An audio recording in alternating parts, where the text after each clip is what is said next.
काशी में 80 घाट पर तुलसीदास रोज रामचरितमानस को गाते थे।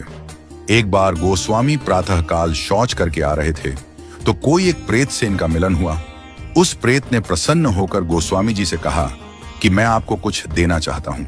गोस्वामी जी बोले, भैया हमारे मन में तो केवल एक ही चाह है कि ठाकुर जी का दर्शन हमें हो जाए। उस प्रेत ने कहा कि महाराज, मैं यदि दर्शन करवा सकता तो अब तक मुक्त ना हो गया होता। मैं खुद प्रेत योनि में पड़ा हुआ हूं। तुलसीदास जी बोले, फिर भैया हमको कुछ नहीं चाहिए।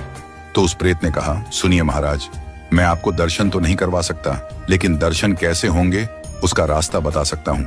तुलसीदास जी बोले कि बताइए। प्रेत बोला, आप जहां कथा कहते हैं बहुत सारे भक्त सुनने आते हैं। अब आपको तो मालूम नहीं, लेकिन मैं जानता हूं आपकी कथा में रोज हनुमान जी भी सुनने आते हैं। सबसे पीछे कंबल ओढ़कर एक दीनहीन कोढ़ी स्वरूप में जो व्यक्ति बैठता है और जहां लोग चप्पल उतारते हैं वहीं बैठते हैं। उनके पैर पकड़ लेना वह हनुमान जी ही हैं। गोस्वामी जी बड़े खुश हुए। आज जब कथा हुई तो गोस्वामी जी की नजर उसी व्यक्ति पर थी और जैसे ही वह आया और बैठा तो गोस्वामी जी दौड़ पड़े और जाकर चरणों में गिर गए। गोस्वामी जी बोले, महाराज आप सबसे छुप सकते हो, मुझसे नहीं। अब आपके चरण तब तक नहीं छोड़ूंगा जब तक राम से नहीं मिलवाओगे। ये कहा तो हनुमान जी दिव्य स्वरूप में प्रकट हो गए। तुलसीदास जी बोले, कृपा करके राम से मिलवा दो, अब और कोई अभिलाषा नहीं है। हनुमान जी बोले कि आपको राम जी जरूर मिलेंगे, लेकिन आपको चित्रकूट चलना होगा। गोस्वामी जी चित्रकूट गए, मंदाकिनी में स्नान किया, कामदगिरी की परिक्रमा की, खोज रहे हैं कि प्रभु कहां मिलेंगे। सामने से दो राजकुमार घोड़े पर आए, एक गौर वर्ण और एक श्याम वर्ण। उन्होंने रास्ता पूछा तो तुलसीदास जी ने बताया और वो चले गए। फिर हनुमान जी प्रकट हुए और बोले, अभी जो राजकुमार घोड़े पर थे वही तो राम और लक्ष्मण थे। आपसे ही तो रास्ता पूछा और आपने नहीं पहचाना।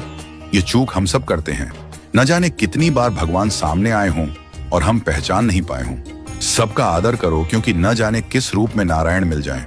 गोस्वामी जी बोले, हनुमान जी आज बहुत बड़ी गलती हो गई, कृपा करवाइए फिर मिलन हो। हनुमान जी बोले, धैर्य रखो, फिर मिलेंगे। गोस्वामी जी मंदाकिनी के तट पर स्नान कर चंदन घिसते हुए श्री राम जय जय राम गा रहे थे।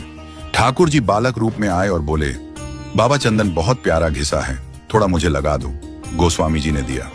हनुमान जी तोता बनकर आए और घोषणा कर दी कि चित्रकूट के घाट पर भई संतों की भीड़, तुलसीदास चंदन घिसे, तिलक देत रघुवीर। तुलसीदास जी के कानों में यह वाणी पड़ी तो चरणों में गिर पड़े। ठाकुर जी बोले, अब नहीं छोड़ूंगा।